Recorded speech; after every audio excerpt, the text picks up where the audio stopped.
Stelco, the great workers of our oldest steel plant.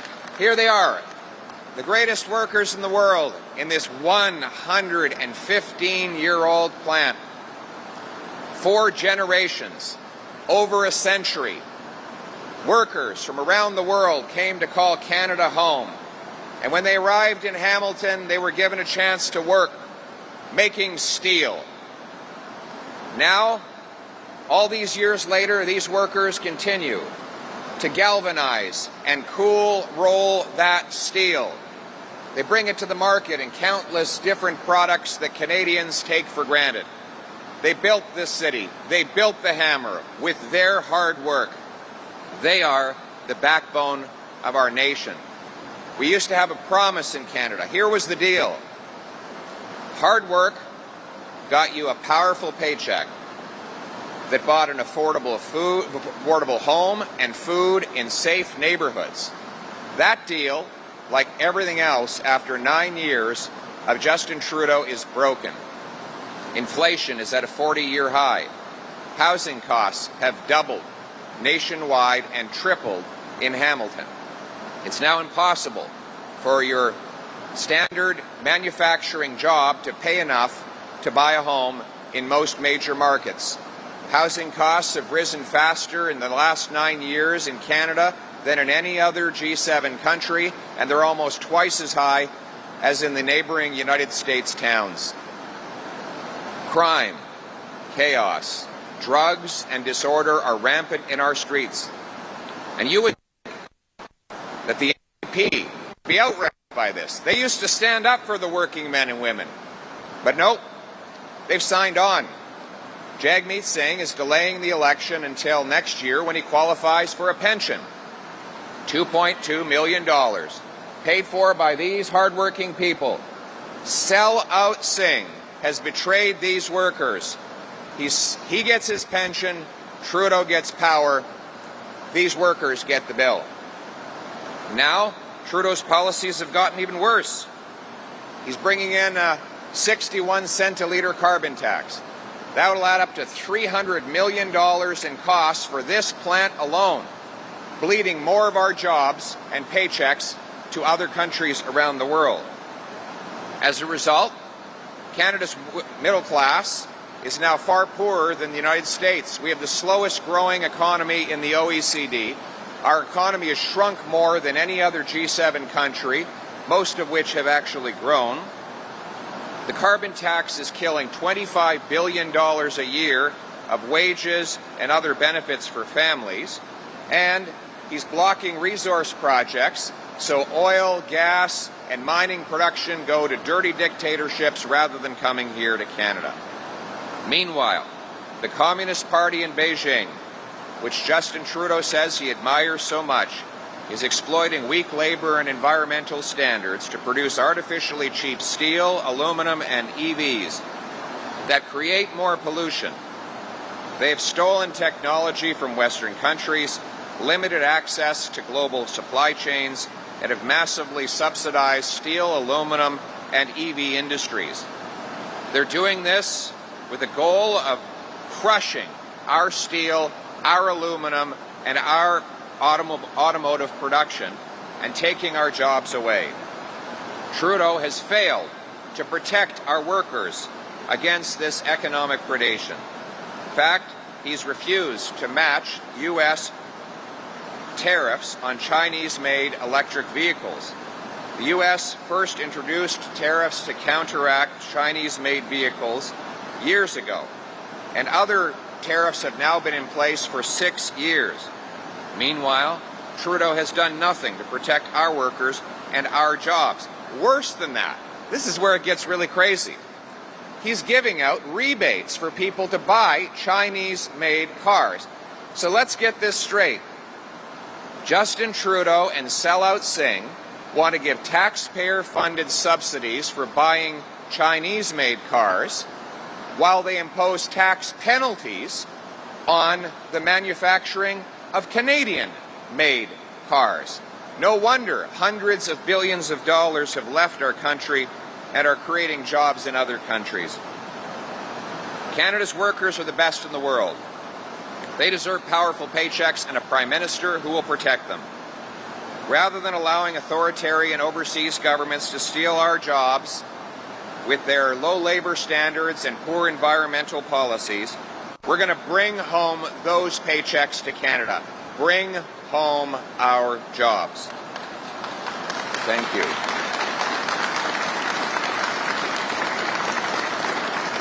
And that is why Common Sense Conservatives are calling for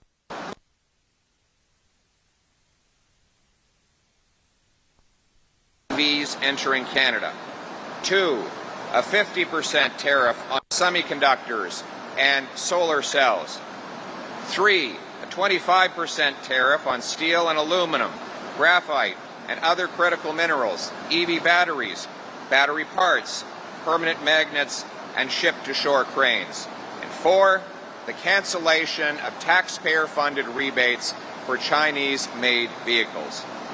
A common-sense Conservative government will also repeal C-69, the anti-resource law, and replace it with a new law that, yes, protects the environment and consults First Nations, but also gets projects approved so that we can dig the mines, build the pipelines, produce the clean Canadian natural gas, and turn dollars for dictators into paychecks for our people in this country. Bring it home.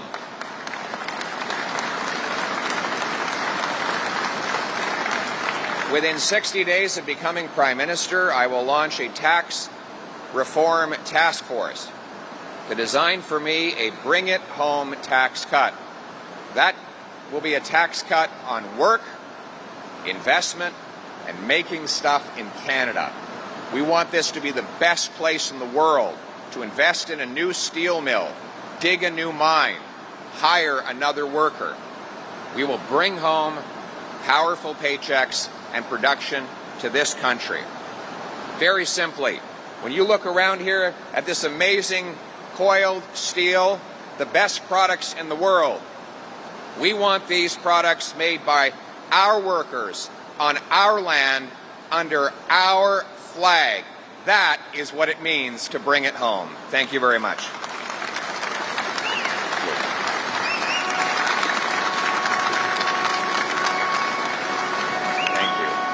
We'll now have time for questions from the floor. Oh, sorry.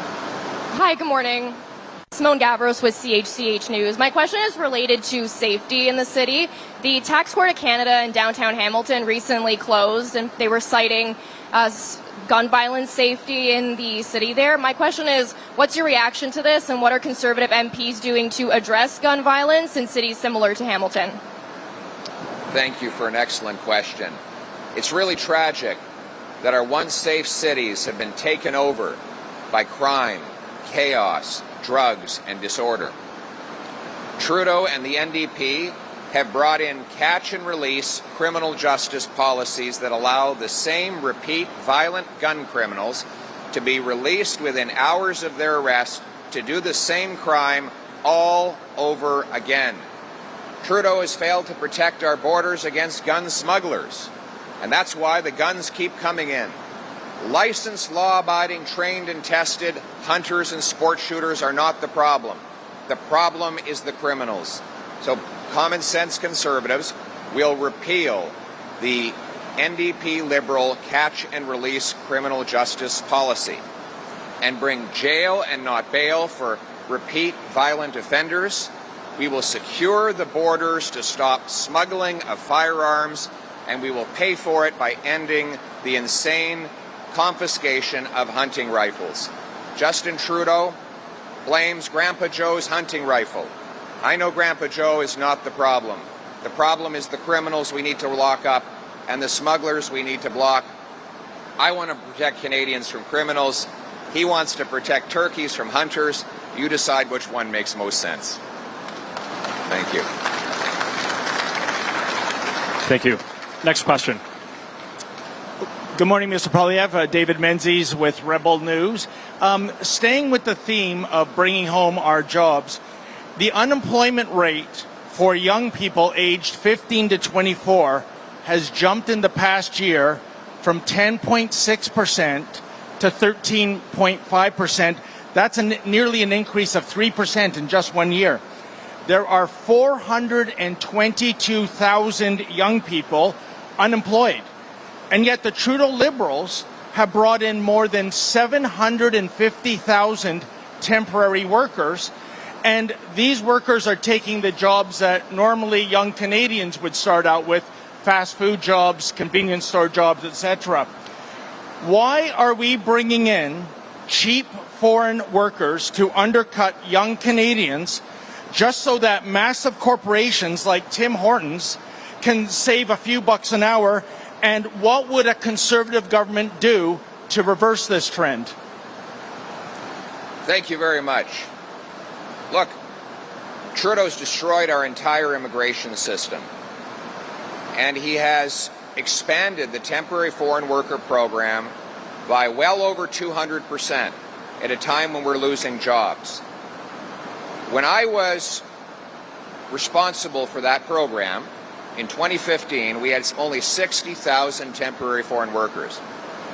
Now it's close to 200,000, and on top of that, you have international students who are effectively temporary foreign workers that came under the wrong stream. Our temporary foreign worker program should only be available to fill jobs that employers have proven beyond a doubt cannot be filled by Canadians. It should never be used to bring in low-wage workers from poor countries to take jobs away from or suppress the wages of Canadian workers. I challenge Canadian business, Canadian work first, and I challenge the government to end the chaos of the temporary foreign worker program, bring the numbers down,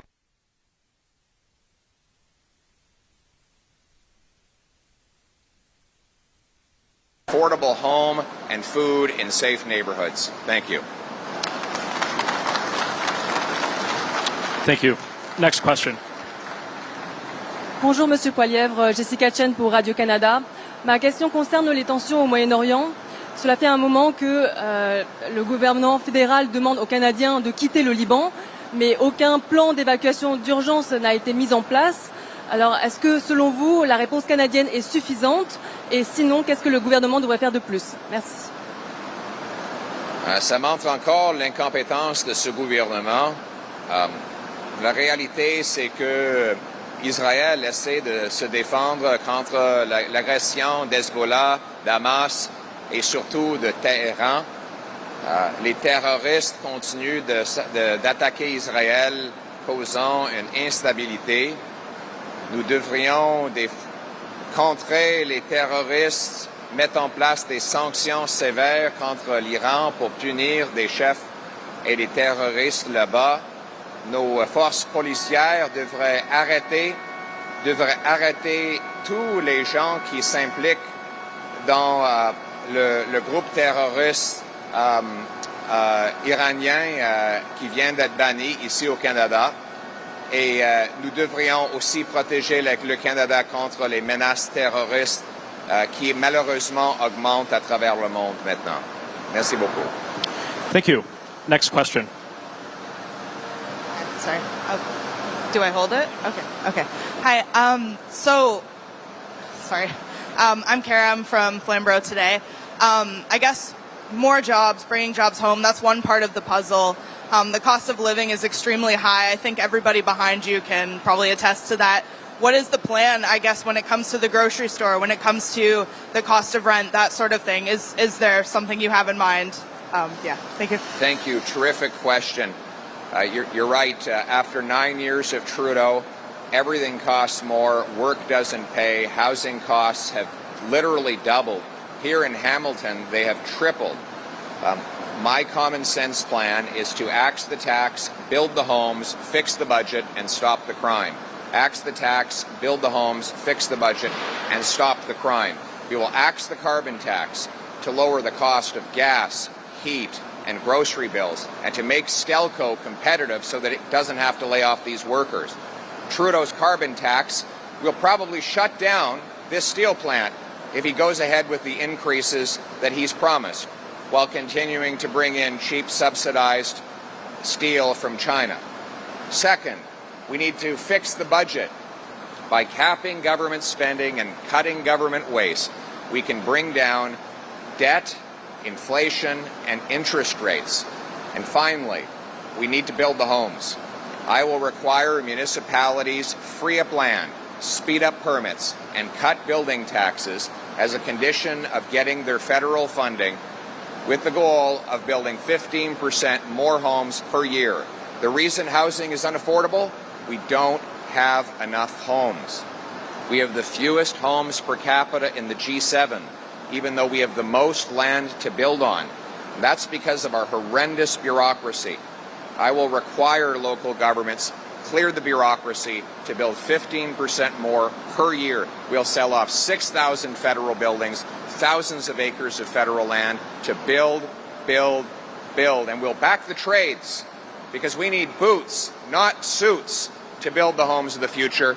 Get our kids in the trades right out of high school and make sure that training money goes to them. Give tax fairness for traveling trades workers who are building those affordable homes.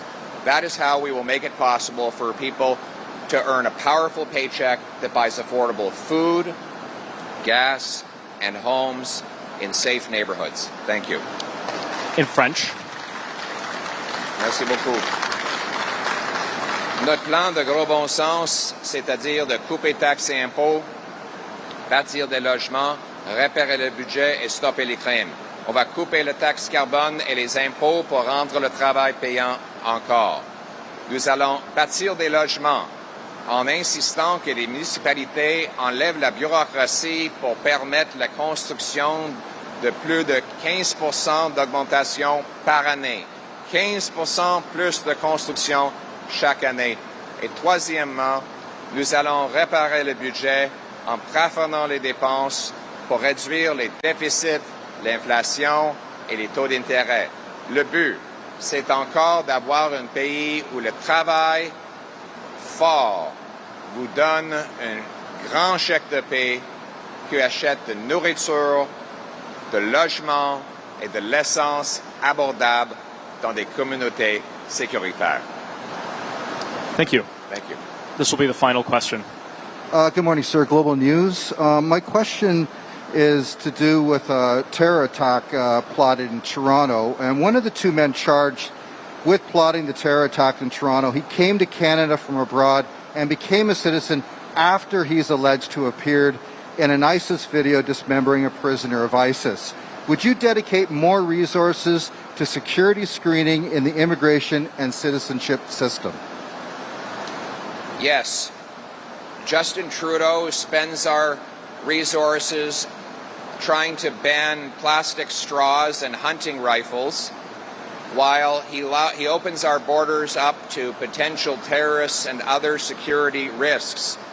We have, in this case, an alleged ISIS terrorist who seems to have appeared in a video mutilating another human being, cutting another human being to pieces on a crucifix in the Middle East.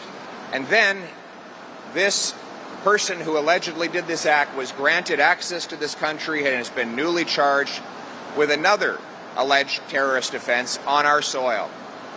Justin Trudeau is not worth the risk and the danger. His radical, reckless policies are putting Canadian lives at risk. A Poilievre-led, common-sense Conservative government will secure our borders to keep the terrorists out and keep our nation strong and free. Thank you very much. All right.